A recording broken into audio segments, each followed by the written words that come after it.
So one of the most important things for us to remain relevant is just continuing to find product market fit. And the idea, and I think this cycle is different, where just launching projects doesn't mean success in the way it might have been previous cycles.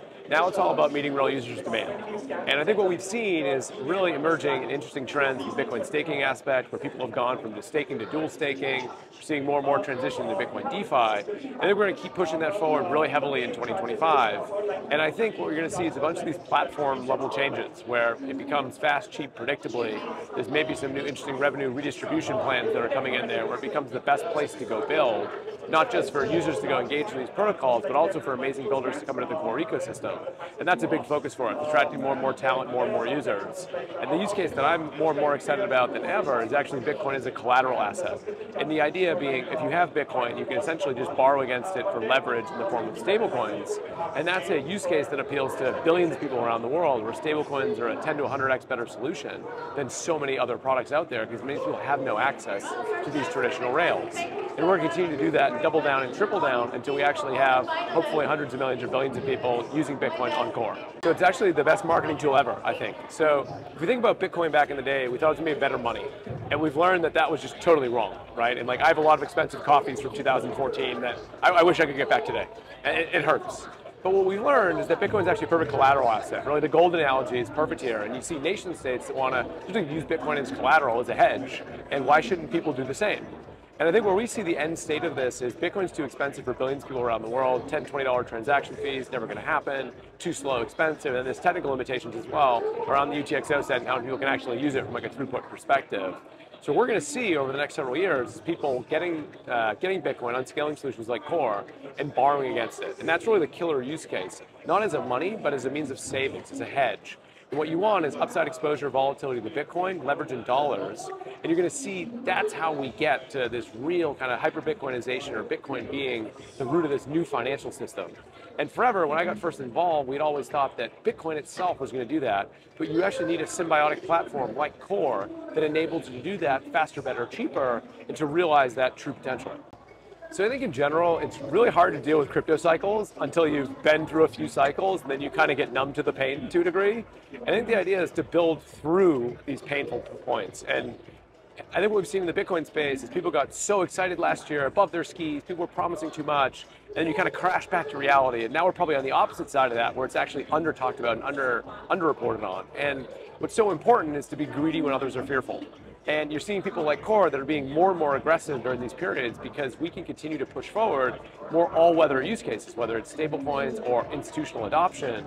And that's a big focus for us. I've made no secret that I want to help bring about the Wall Streetification of Bitcoin, where you have Bitcoin structured products, Bitcoin derivative plays, yield on the Bitcoin ETFs. I think we can add so much value. And that's how eventually you escape some of these cyclic natures. Long process to get there, but one that we're signed up for. So anyone thinks it should go to zero should short it. I've been saying that for a long time. I had a lot of haters, always tell me that like it's worth anything, whatever else. And it's like, okay, if you can express that with markets, and markets do market things, and that's historically a really, really bad bet.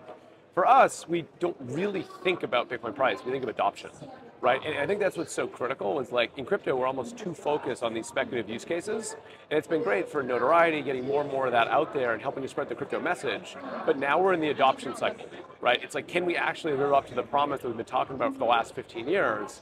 And that's what the Core team thinks about. I think if you over focus on price and 5% moves, you make yourself absolutely miserable. And it's just really important to focus on what value you're delivering. Are you hitting product market fit or not? So, and I probably said this when we first talked as well, I view us as 1% of the way through the mission. And we have the biggest, most vibrant Bitcoin DeFi ecosystem. We've got the largest real yield Bitcoin staking product. All of those are like Pyrrhic victories in my mind, where we haven't even begun to scratch the surface of what's possible here. Bitcoin's a $2 trillion asset, and we have to unlock all $2 trillion. And that's going to take a long time. That's not going to happen overnight. That's a 10, 20-year journey. But that's what we signed up for, and that's what keeps us going, right? So yeah, you wake up, you chew glass, you're kicked in the face, but that's just kind of the nature of the market. If you're trying to do hard things, it should be hard, right? Like, if it was too easy, you're not probably going to make the company of consequence, or the organization of consequence in our case, that we want to bring about. And I think that's, yeah, it's really difficult, really challenging, but it's also the most exciting thing. Otherwise, I wouldn't be working on it. Adoption comes in many shapes and forms. I think, for the most part, all awareness is good awareness. And that might be counterintuitive with like Libra and some of these others. but that's actually a big disinfectant at the same time, right? Where now, unfortunately, people had to put their hand on the stove, and lots of like fraud or other things happen there, and that's really painful. But that's a lesson that's now learned. And like I'm very empathetic with that, having been involved in so many of these over the years, dating back to like 2014 with Aurora Coin. But if you go through it, yeah, don't talk about that one. But if you go through it, like there's been so much, also all the exchange hacks and go through it. But that's part of like kind of the crypto journey, if you will. And so much of this is awareness and understanding of what we're trying to build. And I think like the BTC to a million thing, I've been commonly asked that question, like when do we get there? I think we do get there over time, but I say if we get there tomorrow, it's like fire and brimstone, right? Like the world is like totally imploded. So sometimes getting what you want might not actually be the best thing for you or for the world, right? And I think for right now, it's all about kind of walking that path and having people realize the value of this asset. But adoption does come in many shapes and forms. Like meme coins have onboarded tons of people to crypto. How many of those people will stay? That's a great question. If you're in a 90-10 casino and you're constantly losing, maybe that actually helps you have a flight to quality. Maybe you now come around to Bitcoin or to Ethereum or to Core, right? And I think, again, it can be a painful process, but that's the nature of like the maturation of the ecosystem. And what I've been kind of trying to tell people recently is like, I think after meme coins, some of these pain that we've seen, we're much more similar to the stock market now. And what I mean by that, think about the stock market, there's zillions of pink sheets that are uninvestable, but might have 1,000x return. And like that's mostly what meme coins are. But you also have the Mag 7, you have your blue chips. And it's knowing like kind of what you're investing in and hopefully proper risk disclosures, et cetera, that eventually mature into a more, accepted space. So we've always operated on like a decade-long time horizon. And I think that's just so critical where if everything is about just what you can do today, the promise of what you can build is capped. And how I think about like kind of where we're at in the cycle with Bitcoin, not the market cycle, but the maturation cycle, took 15 years to get to these spot ETFs. And that's a huge win.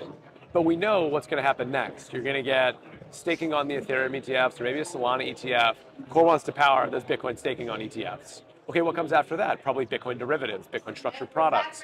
Those are 10x bigger potential opportunities. Even spot Bitcoin, that's enough to sink your teeth into over decades, right? And like Wall Street's consequent with new financial products, there's so much more there.